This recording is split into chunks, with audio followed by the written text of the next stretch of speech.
Confluent, avec Catherine Égaud et Mathieu Lavigne.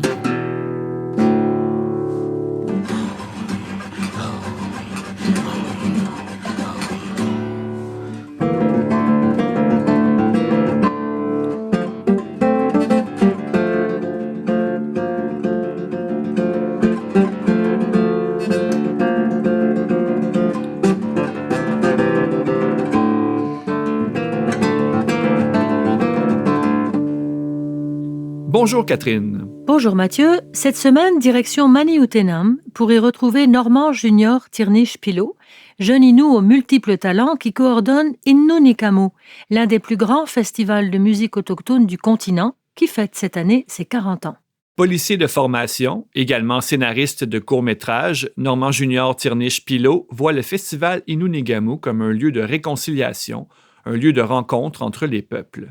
Il souligne aussi que cet événement constitue un tremplin majeur pour les auteurs, compositeurs, interprètes et musiciens autochtones, ainsi qu'une immense source de fierté pour la région et pour la jeunesse Innu.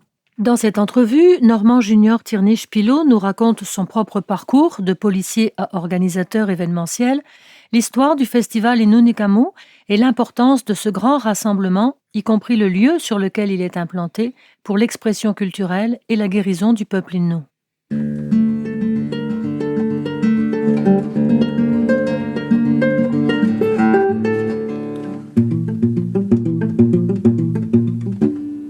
Normand Junior Tirnish-Pilot, bonjour. Bonjour.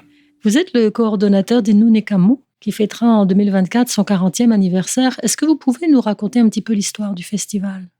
Le festival a été cofondé par Florent Vollant, le chanteur Innu de Manioutenam, anciennement du groupe Kashtan. Donc, il fait partie d'un petit groupe de gens qui ont fondé le festival en 84.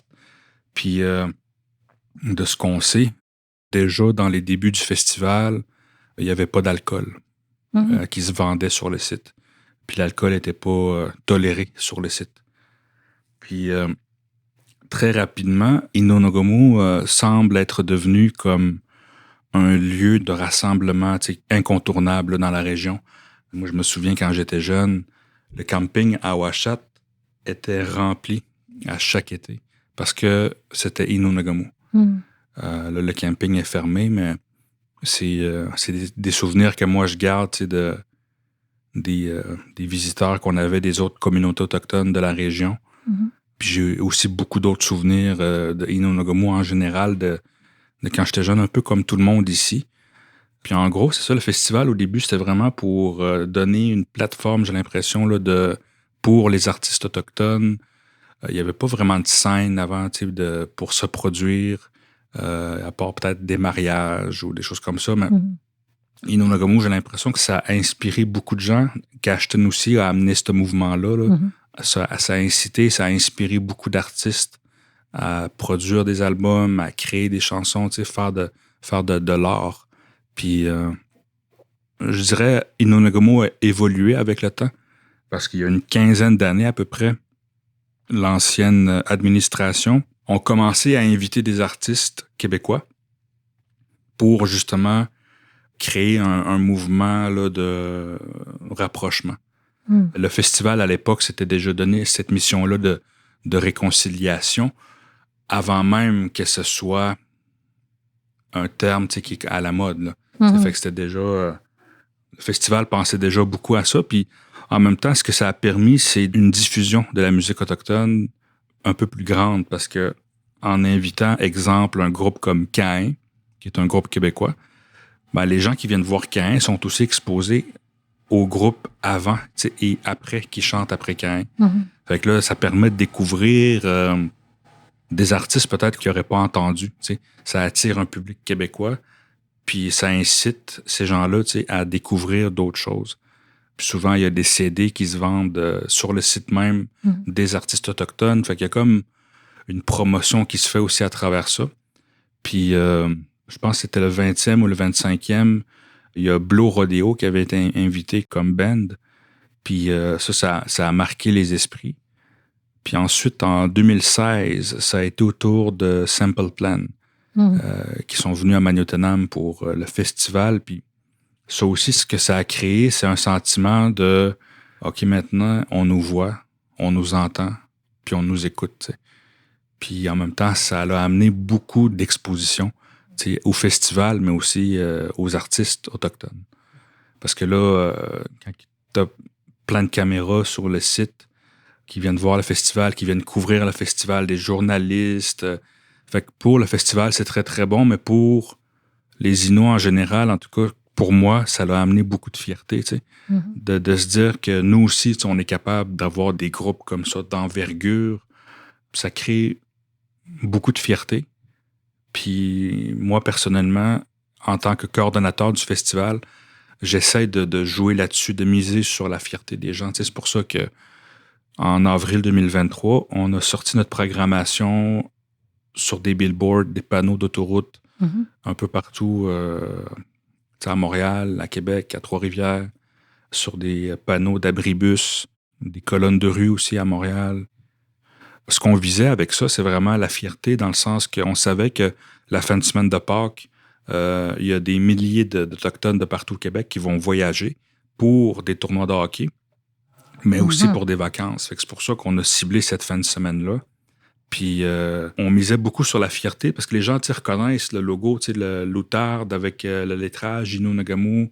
Les gens connaissent ce logo-là. Puis c'est pour ça qu'on s'est dit, bon, on va le mettre partout pour que les gens se reconnaissent, qu'ils se disent, OK, un festival dans le fond de la Côte-Nord s'affiche dans les grands centres. Puis on voulait créer comme un sentiment d'appartenance, de fierté, la même chose qu'un Québécois, mettons, qui va voir son drapeau dans un pays étranger, il va faire hey, ça, c'est mon drapeau. T'sais.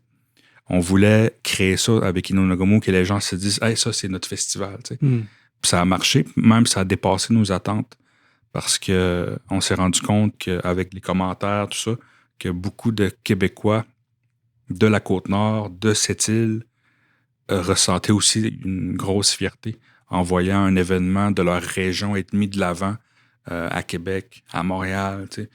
Fait que, on visait les Autochtones, mais finalement, ça a dépassé les Autochtones. Ouais. Ça a été plus loin. Puis on est surpris puis très heureux de la réaction des gens par rapport à ça. Puis, ouais.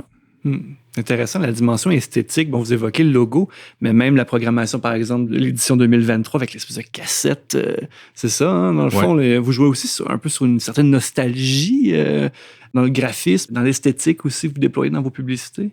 Oui, c'est ça. Puis l'année passée, ce qu'on a fait, c'est qu'on a dédié une soirée complète à des artistes qui ont fait vibrer Innu-Nagamu dans les années 80, 90. Ouais. Fait que c'était vraiment une soirée nostalgique, tu sais, puis je tenais vraiment à l'essayer.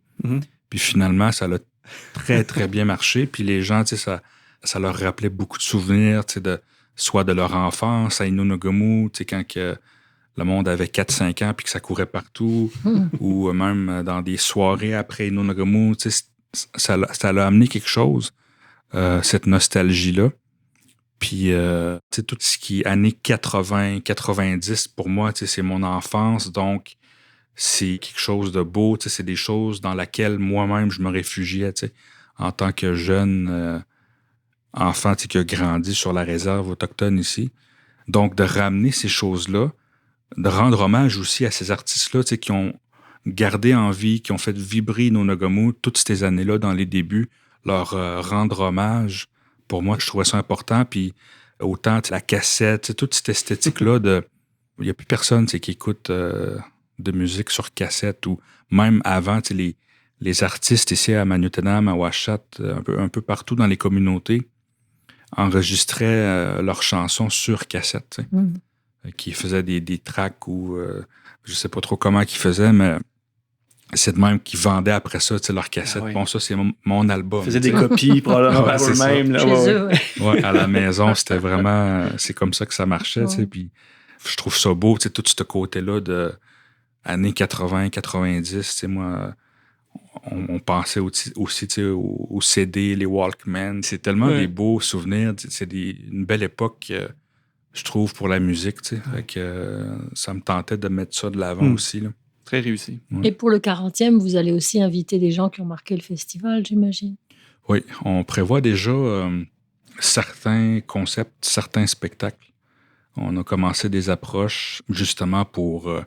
aller chercher cette essence-là de les premiers artistes qui se sont produits à Inonagamu.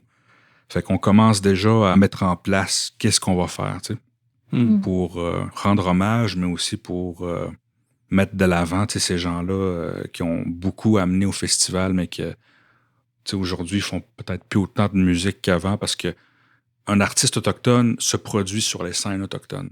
Oui. Tu sais, puis je pense qu'on fait vite le tour, j'ai l'impression, puis à un moment donné, c'est ça, tu sais. Mais au festival, ce qu'on fait, c'est qu'on essaie d'ouvrir la voie avec Makusham Music aux scènes québécoises pour les artistes autochtones. Fait qu'on va avoir des vitrines musicales. Il va y avoir des diffuseurs des festivals du Québec qui vont venir à Inonagamu, qui vont écouter et peut-être même programmer après ça les artistes qui se sont produits en vitrine ou peu importe. Mais on travaille vraiment fort avec Makusham Music justement pour ouvrir cette voie-là aux artistes autochtones, que ce soit de rendre accessible leur musique sur des plateformes, parce qu'il y en a encore beaucoup que c'est juste sur CD ou clé USB. C'est très physique encore, la musique chez les Autochtones. Fait qu'on essaie d'élargir ça un peu, puis de leur donner des outils aussi pour créer. Parce qu'il n'y a pas grand monde qui le sait ici qu'il y a des subventions qui existent pour créer, écrire des chansons. On peut rester à la maison puis être payé pour composer de la musique. C'est ça aussi qu'on essaie d'amener. Ça dépasse le seul festival, autrement dit. Là, il y a vraiment au niveau de la diffusion, mais même de l'accompagnement des artistes, là, si je comprends bien. Oui, exactement. Puis aussi, on fait une grosse place aux émergents, autant sur la scène Mixbus, autant sur la scène principale. Il y a des groupes qui ont performé sur la scène Mixbus l'an dernier, qui sont rendus sur la scène principale cette année. Fait on essaie d'amener les artistes à franchir des étapes. Puis après ça, ça va être à eux autres de s'envoler s'ils veulent, puis d'aller un peu plus loin. Mais on trouve ça important que la culture, la musique, que ça reste en vie, mais aussi que ça évolue. C'est ça. La scène Mixbus, encore cette année, va être de retour. Peut-être la décrire, la scène Mixbus. Oui, la scène Mixbus, en fait, c'est un immense autobus qui a été converti. En fait, on peut aller partout avec ça, partout où il y a une route ou ce que c'est tapé.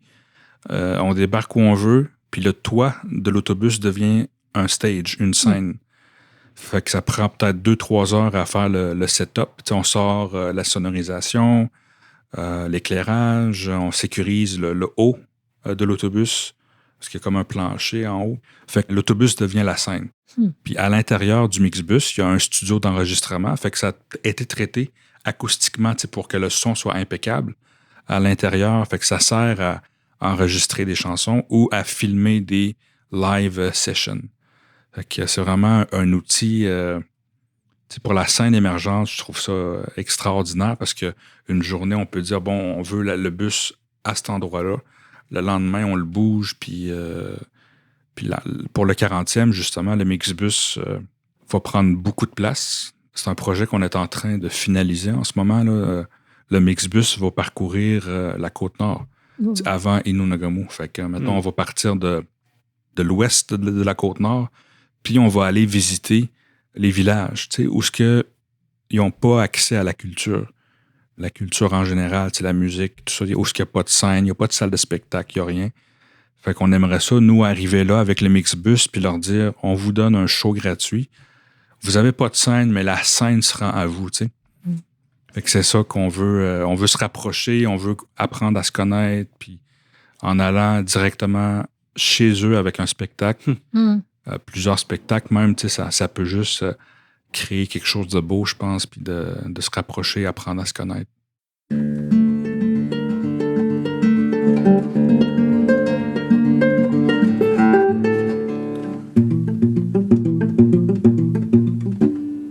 Ça attire combien de spectateurs par année, Inonagamu?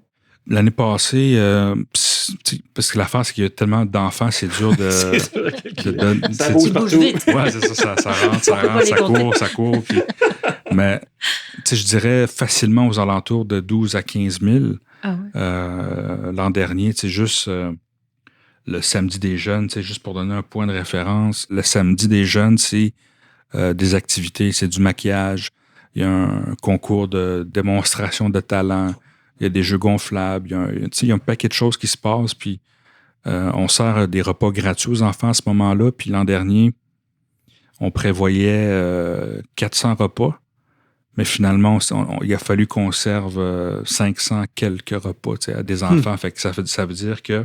Oui, juste aux enfants. Là. Oui. Juste les enfants, il y en avait 500, puis là-dessus, il y avait des parents. Ben oui.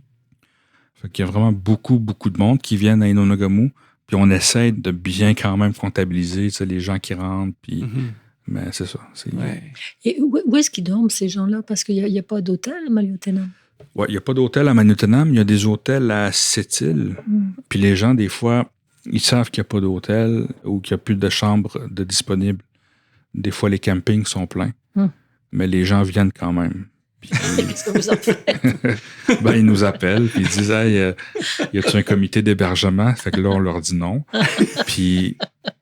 on se débrouille, tu sais. Ah oui. Puis cette année, pour bien recevoir les gens, parce qu'on s'attend à avoir beaucoup de monde quand même, on a commandé une roulotte qui va contenir 4 douches, tu sais. Fait qu'on va le rendre accessible 24 heures sur 24. Fait que les gens qui vont dormir ici au camping ou qui vont dormir chez des gens ou à la plage, tu sais, on va leur dire, regarde, il y a des douches. Si vous avez besoin, là, allez-y, puis... Oui, parce que ça dure quelques jours, là, le festival. Oui, cette année, ça va durer 6 jours. Habituellement, ça a toujours été 4 journées. Moi, je suis arrivé l'an dernier comme coordonnateur. 4, je trouvais que c'était pas assez après 2 ans d'édition virtuelle à cause de la pandémie. Fait que là, je me disais, les gens méritent une journée de plus, au moins, pour rattraper les 2 années perdues. Puis en sortant d'une pandémie, je trouvais qu'on avait besoin de ça, de se retrouver, de se rassembler. Puis cette année, ça va être 6 jours parce que c'est dur de laisser aller Inonagamu. On veut pas que ça finisse. On veut pas... c'est tellement rempli à Maliotenam pendant Inonagamu. Puis là, le lundi d'après, c'est vide. Les gens le ressentent. Ouais, ça, je me dis. C'est quand même assez frappant, de... Je dirais pas que c'est dur à vivre, mais je sais que ça a un impact sur les gens, En tout cas, moi, ça me fait de quoi, quand je veux pas que ça finisse, je veux que ça continue. Fait. Puis il y a tellement d'artistes autochtones maintenant. On s'est dit, 5 jours, c'est pas assez. Fait qu'on a mis une journée de plus pour donner le plus possible la chance aux Autochtones du Québec et aux Autochtones du reste du Canada de connecter un peu plus. Je veux créer ces rapprochements-là, autant avec les Québécois, autant avec les autres Autochtones. Il y a combien de scènes? Parce que 6 jours, ça représente combien de spectacles? Je dirais, sur la scène principale, ça va être environ une 40aine de spectacles. Ah oui. Puis ensuite, il va y avoir des vitrines musicales sur le Mixbus. Peut-être au total 18 spectacles. Puis on offre aussi des live sessions, je pense une 10aine aux artistes émergents, gratuitement. Fait on prend l'artiste, puis gratuitement, on y fait une vidéo avec une équipe professionnelle. Ils peuvent faire ça à l'intérieur du Mixbus, ou ils peuvent monter sur le Mixbus en haut puis filmer la performance pour qu'eux, après ça, prennent la vidéo puis s'en servent pour faire soit de la promotion pour leur groupe ou envoyer ça comme pour s'inscrire, c'est ça, un portfolio. Puis tout ça pour donner des outils, puis pour qu'ils puissent aller plus loin après. Les scènes d'Inonagamu sont établies sur un lieu qui n'est pas anodin, qui est l'emplacement de l'ancien pensionnat de Maliotenam. C'était un choix, ça, ou c'était parce que cet emplacement-là était disponible? À l'époque, je crois que c'était un endroit disponible, avec... Il y avait de la pelouse, il y avait assez de place, OK, ça prend un stage, le public...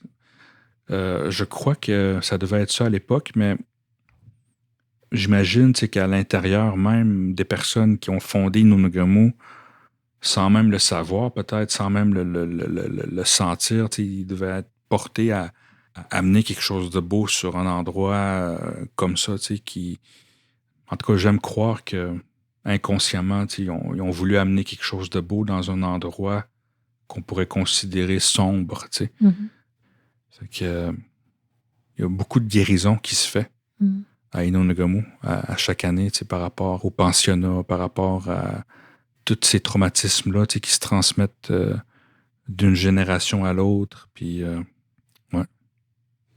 Maintenant, il va y avoir des souvenirs positifs liés à ce terrain-là. Là. Les générations qui montent, pour ces générations-là, ce site-là va avoir une dimension positive. Là. Ouais, puis j'imagine aussi que ça sert à exorciser un peu certains traumatismes ou des émotions négatives, reliées à cet endroit-là. Les gens amènent tellement de l'amour, du plaisir, de la joie à cet événement-là, que ça peut juste combattre ces émotions-là, puis ces souvenirs-là. Puis montrer la vitalité aussi des Inuits, malgré une histoire exactement, difficile.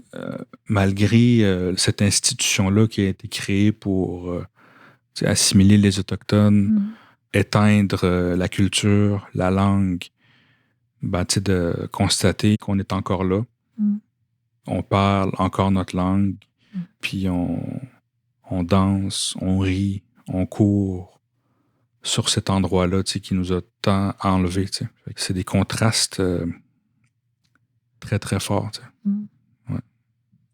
J'imagine économiquement aussi, il y a un apport de ce festival-là, doit avoir un apport pour la région, mais pour la communauté de Magnotenam aussi. Ça doit être un moteur économique aussi intéressant. Oui, je dirais que oui, parce que durant Innunagamou, la communauté de Magnotenam se transforme. Du jour au lendemain, il y a des restaurants partout. Chaque maison quasiment a quelque chose à vendre. Chaque maison, tu rentres quelque part, tu peux manger un pâté au caribou. Chez le voisin, c'est de la lasagne.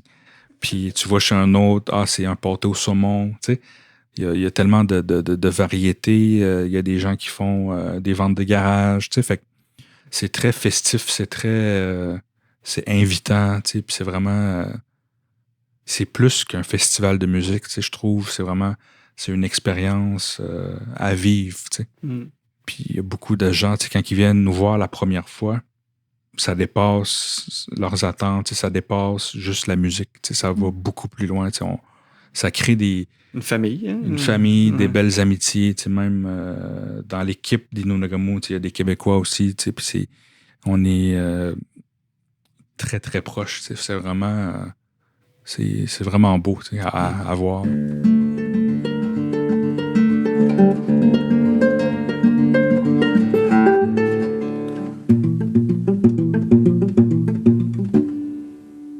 Peut-être juste parler un peu revenir sur votre propre parcours. Comment on passe d'un policier de la GRC à coordonnateur de Innunagamou?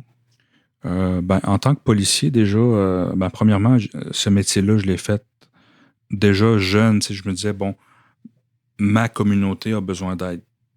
Fait que je voulais aider les gens. Fait que je savais pas si j'allais devenir policier ou thérapeute ou je sais. Mais éventuellement, j'ai choisi policier.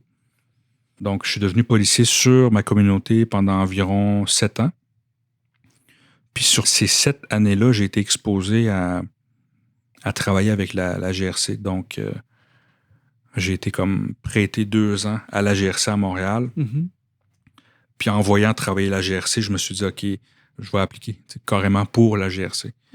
Puis en 2014, j'ai été engagé à la GRC. Donc, j'ai quitté ma communauté, puis j'ai été travailler à Valleyfield. Fait que, il a fallu que je déménage. Puis, donc là, c'est ça, c'est vraiment le côté aider les autres qui m'a fait aller vers ça. Puis ensuite, j'ai été exposé à tellement de douleurs, de misère quand j'étais policier. Que ce soit des suicides ou des tentatives de suicide ou de la violence. Puis je me suis dit, OK, il y a une communauté Innu sur la Côte-Nord qui souffre beaucoup en ce moment. Fait que je me suis dit, OK, il faut que je fasse quelque chose de le fun pour eux autres, quelque chose de positif, n'importe quoi. Puis je me suis inspiré de quelque chose qui avait déjà été fait à Valleyfield quand je travaillais pour la GRC. Puis c'était une remise d'équipement de hockey. Puis moi, je savais, OK, le hockey, c'est sur les réserves autochtones, en tout cas chez les Inuits, c'est une religion quasiment. Fait que je me suis dit, OK, je vais essayer de faire de quoi par rapport à ça. Puis j'ai créé un partenariat, j'ai demandé un don à l'association des joueurs de la LNH. Puis ça a été approuvé, ça a marché. Fait qu'on a reçu 25 équipements pour joueurs, puis 2 équipements complets de gardiens de but. Puis ce qu'on a fait, c'est que on a été les livrer en main propre. On a été les porter en main propre aux jeunes de la communauté, en uniforme de la GRC. Fait que j'avais une de mes collègues là, qui était habillée en rouge, avec le Stetson. Moi, j'avais l'uniforme de patrouille. Là. Ça a été une belle réussite. Les parents, les grands-parents, le personnel de l'école était content qu'une attention était portée vers les jeunes. Ils se disaient, bon, c'est le fun, c'est vraiment quelqu'un qui a pensé à nos jeunes. Fait que là, ça a été une réussite, cet événement-là. Ça a même joué à LCN avec Michel Jean. Fait que ça a été vraiment un bel événement, ça a été bien couvert. Fait que je me suis dit, OK, c'est vraiment le fun. J'espère que ça va inspirer d'autres personnes à se lever puis faire des choses pour les jeunes. Puis je trouvais ça le fun, cette couverture-là. Puis en même temps, je me suis dit, OK, parce que si je fais quelque chose d'autre après, j'ai ça qui va crédibiliser peut-être mes prochaines actions ou mes prochaines demandes. Puis après cet événement-là, je me suis dit, bon, bravo, c'était bien, c'était le fun, mais là, j'arrêtais pas de me dire, OK, mais il y a tellement d'autres jeunes qui souffrent encore. Bon, puis après ça, l'offre pour Inonagamu est arrivée. Puis là, je me suis dit, OK, Inonagamu, c'est vraiment la continuité de ce que j'avais commencé avec les jeunes. Fait que je vais appliquer, puis on verra qu'est-ce qui arrive. Puis je pense que j'aurais jamais appliqué à Inonagamu si j'avais pas fait tout ça avant, parce que c'est ça vraiment qui a guidé mes actions, puis qui m'a permis de vivre tellement de belles choses, puis qui me permet d'amener aussi des belles choses à ma communauté, parce que de rendre les gens heureux, sa communauté heureuse, les visiteurs. C'est sûr, je suis pas le seul là-dedans, il y a tellement de monde autour. Ça crée vraiment un sentiment d'appartenir à une grande famille, Vraiment. Qu'ajouter à ça? Il ne reste plus qu'à vous remercier. Normand Merci Junior à vous Tierney, merci beaucoup. pour l'entrevue. Tinishkameton, vraiment. Tinishkamadno, merci beaucoup.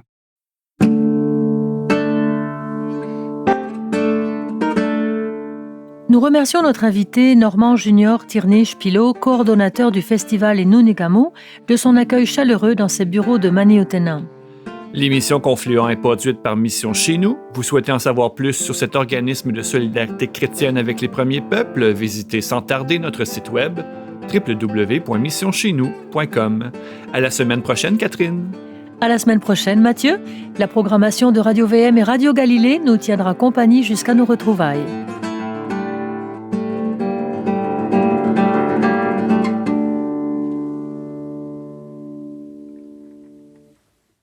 Cette émission est produite par l'organisme Mission Chez Nous avec le généreux soutien financier des Oblates franciscaines de Saint-Joseph et la Fondation Lucien Labelle.